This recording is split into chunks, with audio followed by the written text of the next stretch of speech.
Thanks so much for being with us here on Atlanta News First Plus. I'm Joy Lim-Nakron. Okay, I just want to show you one of the top stories that we're following right now. Well, all the top stories that we're following right now, but I want to first get to this because this is a developing situation that we're going to continue to follow throughout the day. But there is a manhunt that is underway and essentially originating in Sandy Springs. A man is on the run after police say that he led them on a multi-county chase overnight, which actually ended in a crash. Police say it started in Whitfield County with Georgia State Patrol troopers, and it crossed over into Sandy Springs in northern Fulton County, where the suspect then crashed into a pole and then took off running. As you can see, a lot of effects from this. You can see all the power line workers out there.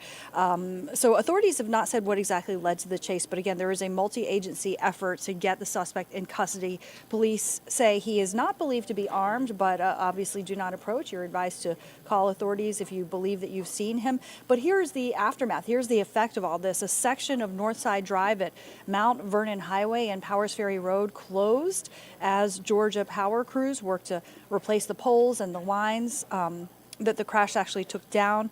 So power has been out in that area. Georgia Power saying 104 homes and businesses impacted by this. Holy Innocents Episcopal School on Mount Vernon Highway Northwest closed early due to the power outage. Let's listen to a witness who saw it unfold. All of a sudden I heard, just cars racing up this road, and it was clear that cops were chasing him. There were probably two or three because he was well ahead, and all of a sudden, right after I heard it, I heard this explosion kind of pow, and all of a sudden the sirens went off. So what you see behind me is obviously what happened last night. I'm surprised whoever hit that telephone pole, survived it. And, again, the manhunt is still underway. So all of a sudden I heard, just cars racing up this road. Again, the manhunt's still underway, so keep it right here on Atlanta News First Plus for all the latest updates. Also, today marks 1 year since the death of Manuel Teran. This was an activist who was killed while protesting the controversial Public Safety Training Center in DeKalb County. Troopers shot Teran in their tent while clearing the site last year. Investigators say that Teran shot first. Activists are planning a procession to remember Teran tonight. People are gathering at 3:30 at Park Avenue Baptist Church. It goes from Grant to Gresham Park at 4 o'clock. And meanwhile, many new developments concerning the proposed or the planned site of the Atlanta Public Safety Training Center. Atlanta police have launched a nationwide billboard campaign to find whoever's responsible for the arson attacks on construction equipment as a plot to stop the development of the training center. My colleague Patrick Quinn has more. And for those that are trying to intimidate the construction companies, those that are trying to stop the training center, you will be found, you will be identified, and you will be held accountable. A stern message from Atlanta Police Chief Darren Shearbaum after yet another arson attack he said is tied to the movement against the building of the Public Safety Training Center. Anarchists start work. They struck again this week. Earlier this week, he said construction equipment was torched at a site in DeKalb County, less than a mile from the Public Safety Training Center. Online, an anonymous group against the so-called Cop City claim responsibility. In the last year, Atlanta officials say there have been 23 arson attacks, destroying 81 pieces of equipment in 23 different states. Last month in South Carolina, police charged 23-year-old Seth Brock Spigner for setting 2 concrete trucks on fire. On the trucks, police say Spigner spray-painted Free Willani, which is the name of the forest where Atlanta's training center is being built. These incidences across the country have led Atlanta police to launch a nationwide billboard campaign to catch those responsible. Where we believe that right now, someone is sitting that knows who is setting the fires, who is impacting the safety of Atlanta, Georgia. In Atlanta, Savannah, Nashville, New York, Detroit, Seattle, and Portland, you'll soon see this message: a $200,000 reward for information that leads to the arrest and conviction of those behind this string of arson attacks.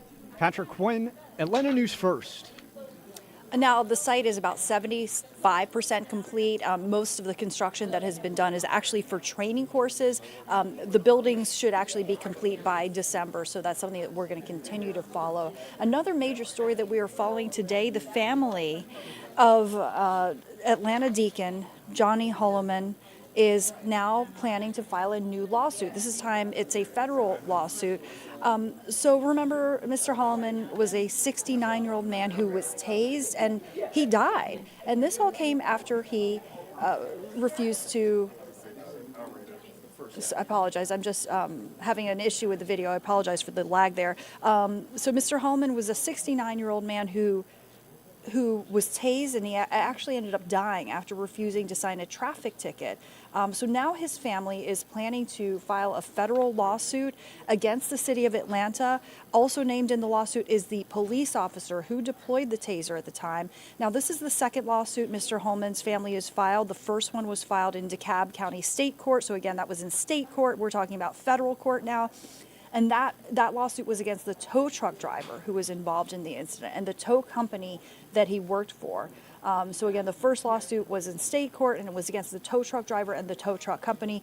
The lawsuit that is planned for filing today would be a federal lawsuit. And again, this would be against the city of Atlanta. A body cam video from the incident shows Mr. Holloman getting upset as Officer Teran tells him that he's being cited for causing an accident and that he needs to sign the ticket.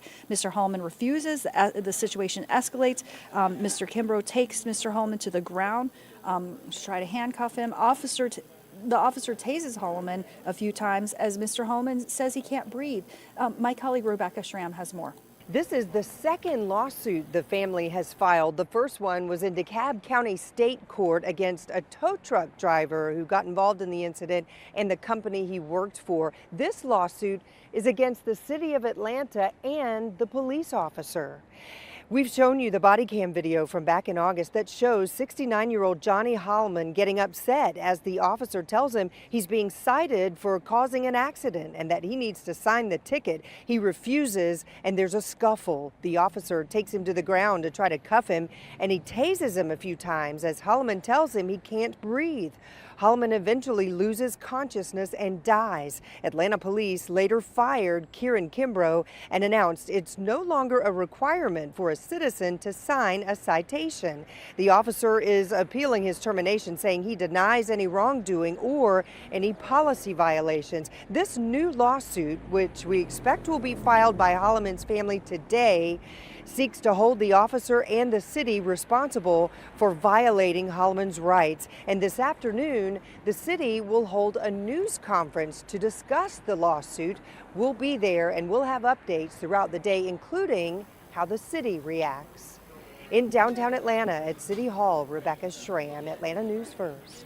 And of course, we will bring you live coverage when that press conference happens, scheduled for 2 p.m. You can always get the latest here on Atlanta News First, plus our live stream as we bring you those special events streaming live. Also want to let you know, here's a positive story, and I'm looking over here just because I'm changing the graphic.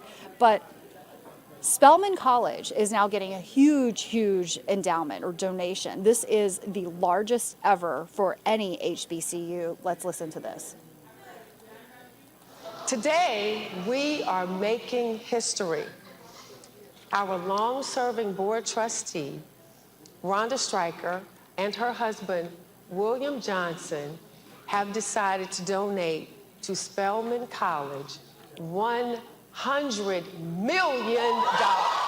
Yeah, $100 million donation from businesswoman and philanthropist Rhonda Stryker and her husband. Of course, Stryker has been a Spelman College trustee since 1997. Spelman College saying that the gift is really going to help students facing potential financial barriers to admission, and really such, a positive news for this HBCU. All right, let's talk about this forecast. I don't know if this is positive news. Difficult travel. That doesn't sound good. Here's First Alert meteorologist Rodney Harris to tell us how to get ready for all this. Hi, good morning to you, Joy. So we want to start right with this winter weather advisory that we have out for northeast Georgia.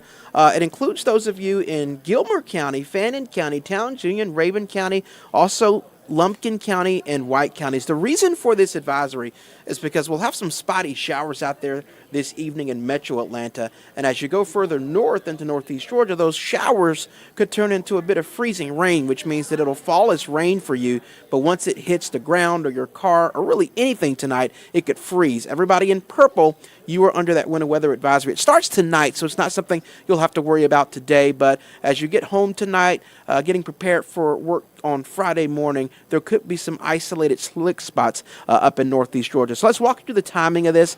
Much of the day is completely dry in North Georgia. You'll notice an increase in clouds, though, and then it'll be tonight like after 8 p.m. where some spotty showers will be possible. As you can see, it's not really much in metro Atlanta. The higher chance of showers will really be in far north Georgia, but notice that tonight, especially around midnight, we're starting to see some pink pop up in the higher elevations of the mountains. That pink represents freezing rain, so that's what we're concerned about. That would not be an issue for metro Atlanta, but again, overnight, that could become a concern, especially for those of you who have to get to work on Friday morning. Now, all the precipitation will be out of here by Friday morning, but there could be some leftover roads where, or some roads rather, where some leftover ice will be possible. So that's a concern for far northeast Georgia. For metro Atlanta, we will just see a few showers tonight after 8 p.m., and those showers will be out of here by the time you get to work on Friday morning. Now, Friday we have a cold front moving through, so it will be a cold and windy day. The temperature will be dropping throughout the afternoon on Friday, so make sure and prepare for that. We're really in the midst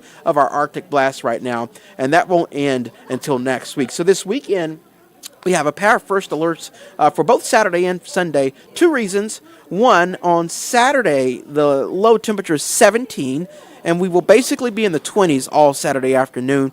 Wind chills will be back into the single digits Saturday morning. So that's the reason for that first alert Saturday. And same story on Sunday. Sunday, we start at 16 as you're getting to church in the morning. Wind chills also in the single digits. And then by Sunday afternoon, it'll be a little bit warmer with highs in the 40s. But both Saturday and Sunday is a first alert because of the frigid cold that will be out there. And we finally start to warm up next week. The high on Monday is 50. The high on Tuesday is 54, which is right at average for this time of year. And the high on Wednesday is 61. So warmer as we head toward the middle of next week. I will point out that we do have a 20% chance of a shower in your forecast for Tuesday. That's mainly for northwest Georgia, northwest of metro Atlanta, and then a slightly higher chance of rain on Wednesday. It does look like we'll get into a bit of a wetter pattern as we head toward the end of next week. So here is that wind chill forecast. We already have that on the board for you. So that's Saturday morning at 7 o'clock. We're showing a wind chill of 5 in Atlanta, 1 in Dalton, -5 in Blairsville. So that's the reason for the first alert on Saturday, because those wind chills are going to be very, very cold. Saturday afternoon, if you want to get out, it's going to feel like 15 degrees on your skin in the city of Atlanta. Saturday at 7 o'clock, if you're headed out, it'll feel like 11 in Atlanta, 0 in Blairsville. Sunday morning, you're getting to church, it's feeling like 10 in Atlanta. So you get the idea. That's why we have that first alert back over the weekend, because yes, it's cold now, but it'll get super cold again for Saturday and Sunday before those warmer temperatures arrive next week. So we'll keep you up to date on that forecast and the first alert weather app. We hope you guys have an amazing Thursday, and until next time, we'll see you soon.